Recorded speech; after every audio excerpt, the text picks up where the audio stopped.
Alright, so this is winterization part 2. If you saw my last video, I got a few comments which made sense. And basically people were saying that if you're up north, you should do an oil change as well as a lower unit oil change, which makes sense because if you've got water in the lower unit, you could risk getting basically freezing the water and breaking it open.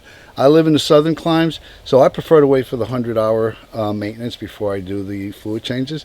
But we're going to go ahead and go through it now, just for the sake of the people in the north that asked for it.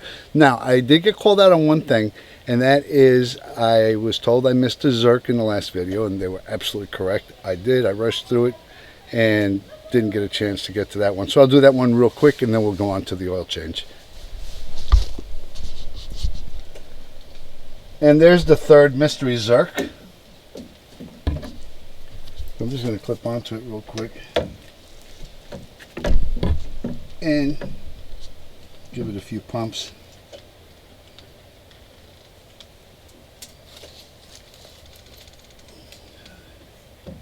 I'm just looking to see.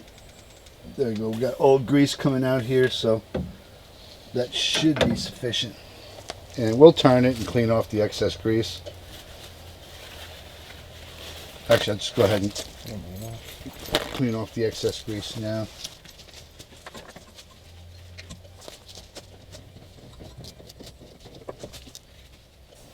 Yeah, got fresh grease on the other side as well. All right, we're good. We'll leave it like this because we want access to the dipstick. All right, so I'm going to use a oil vacuum pump, for lack of a better term. I find it to be the most convenient way to do this. There is a nut here that lets you do an oil drain. It's right on this portion and behind this little rubber cup.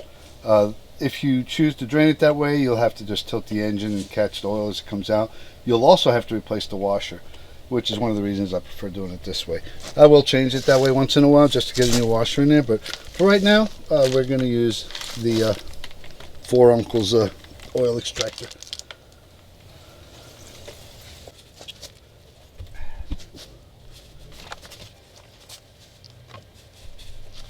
Alright, so I used the skinniest tube to get into the oil pan and just one tube to get it down to the actual pump. I'm going to start pumping it up,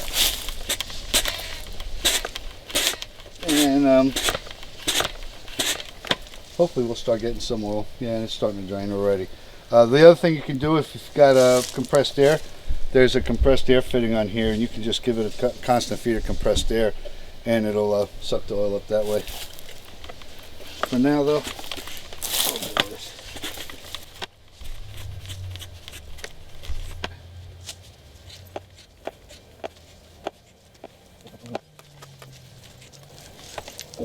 I think it has enough pressure. As long as it's pulling oil. So what we're doing now, when it gets to the bottom, you're going to get a lot of air suction with a little bit of oil. And that's how you can tell that you've drained it. So this is drained right now. We are going to reuse this again in a little bit, and I'll show you exactly why. But for right now, we're just going to stick that in there like that. Alright, so next is the oil filter, which is inconveniently placed on the other side, but that's alright. First thing I'm going to do is stuff a rag underneath here because it's inevitable that there's going to be some oil spillage. And I want to try to capture as much of that as possible. Of course, I'm sure there's a Yamaha tool for that. I want to do something a little different. The last time we didn't have this handy little tool. I like this tool because A, it's designed to not be able to put one on, because if you put one on it or try to put one on with it, it literally opens it up. And it only applies pressure when you're putting it in a closed position. But what I'm going to do is just loosen it up. So just attempt to loosen it up a little bit, and we'll see if my theory works here.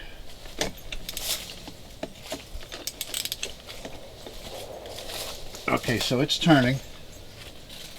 And what I'm going to do now should be against the law. No, it's not, actually. I'm going to poke a hole Probably right around here. Well, I say that. Okay. And I'm going to use that vacuum pump to try to drain as much oil out of it as possible before we commit to and yes, I happen to find just the perfect size screwdriver.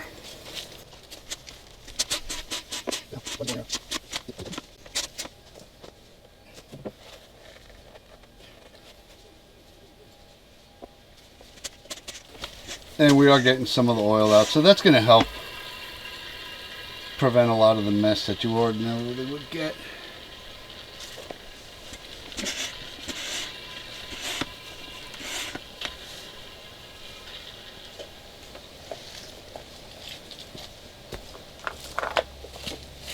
And there was a minimal amount of oil spillage, so that little experiment worked. Actually, you can use that vacuum oil pump to evacuate excess oil from the filter. Now, as far as replacement filters, I prefer going with the Yamaha. I think there's alternatives out there, but why risk it? The one good thing I'll say about Yamaha is they seal it, and I believe they have a coating of grease already on there, probably silicone grease. The other positive thing, these things are made by Denso. So anyway, yeah, I prefer using the Yamaha ones. They do say even though there's grease on here already to lightly oil it.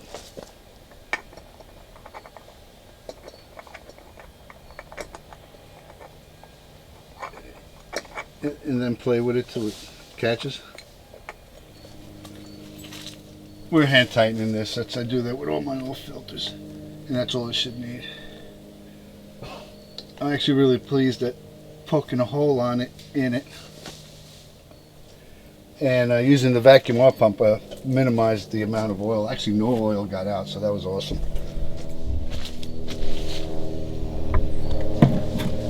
All right, so capacity is 2.1 quarts, basically 2 liters. When you do an oil change with a filter change. So I'm going to go ahead and use this to measure it, and then we're going to pour it in there. Now, I do want to point out, you could use Yamaha lube. However, Valvoline has this 4-quart or 1 gallon thing. It's like mid-30s, about 37 bucks I paid for it, and it's slightly bit cheaper. I trust Valvoline. It's full synthetic. It's designed for 4 strokes. And it's FCW rated, meaning, you know, 4-stroke outboard motors is what it's designed for, and it's compatible with the Yamaha lube. Yeah, and actually Yamaha actually calls out various different engine oils, car motor oils that you can use as long as it meets specifications. I'd rather stick with the ones that are rated for 4-cycle engines. So we're going to use this to measure it.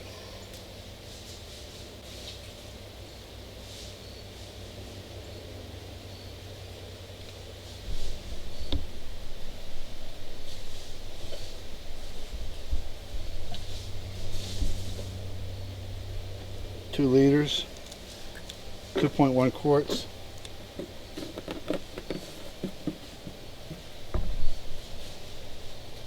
Yeah, I went slightly over 2 quarts, that's fine. So here's the fill.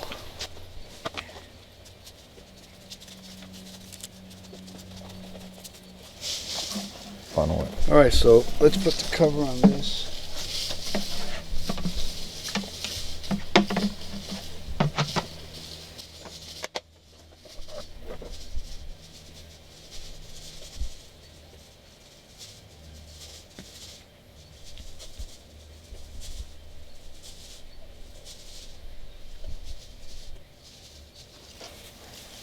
Now the fun part is we're going to have to start it and probably refog it just to make sure there's no leaks. That's Yamaha's recommendation. It's probably a good one.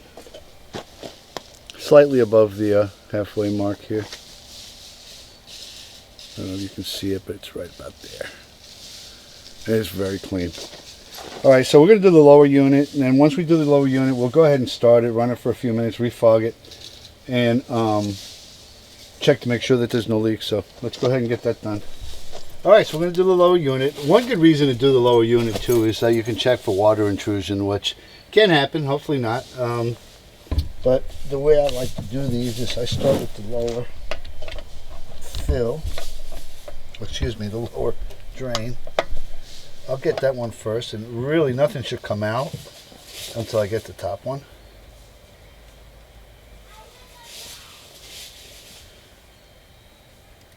The washer on there. Now, I just replaced these the last time we did this, so I don't have washers. I need to order them, but on the next go around I'll replace the washers, if not the whole entire screws actually. You can see it coming out, nice clear color. Alright, so just so you know, the short one goes on top, the bottom one with the magnet, and there's no filings on here, which is a great thing, or very minimal, goes on the bottom.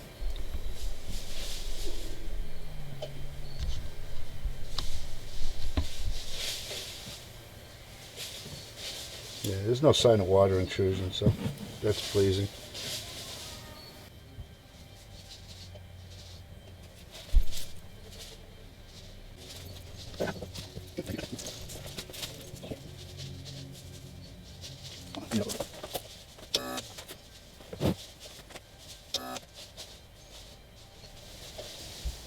Alright, so for the most part it's pretty much drained. So I'm going to go ahead and put this adapter in here. Actually, these are always fun.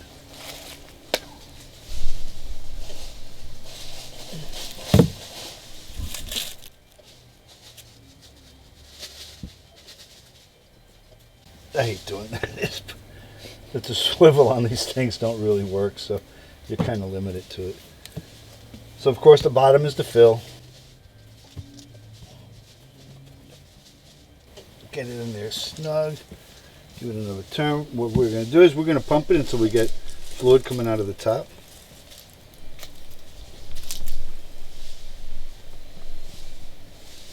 And yeah, I use the StarTron stuff. I've had good luck with this over the years. And they're relatively new to the market. I'm pretty sure they don't manufacture it. They have it made for them. But, or maybe they do, I don't know. But their stuff's been pretty remarkably reliable.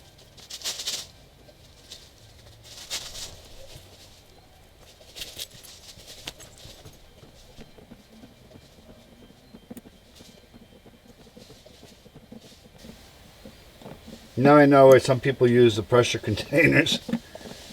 There we go. There we go. So at this point, what I'm going to do is install the top screw. That's going to create a vacuum so that I can take the bottom out with minimal leakage. Shit.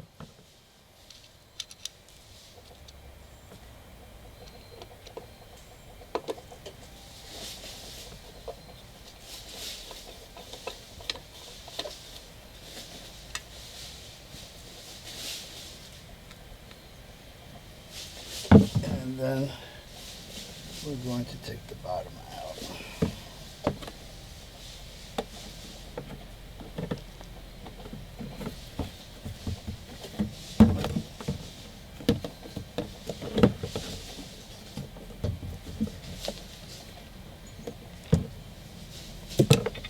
And again, the vacuum's preventing much of this from leaking out.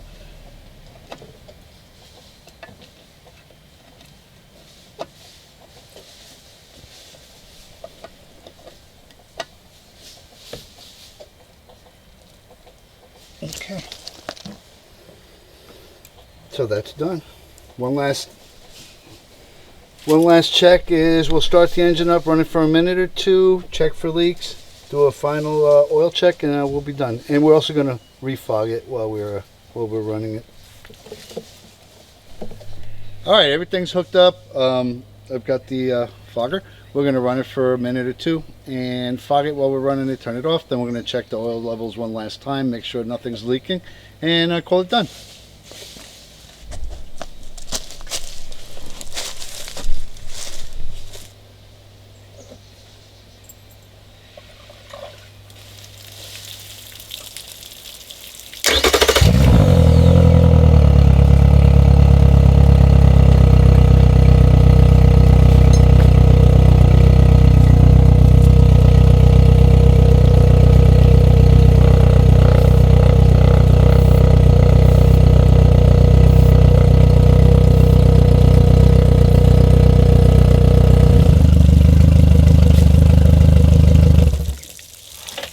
All right, so that was it.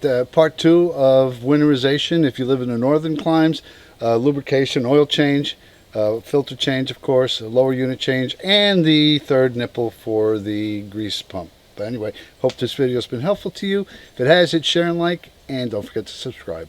Thanks for watching.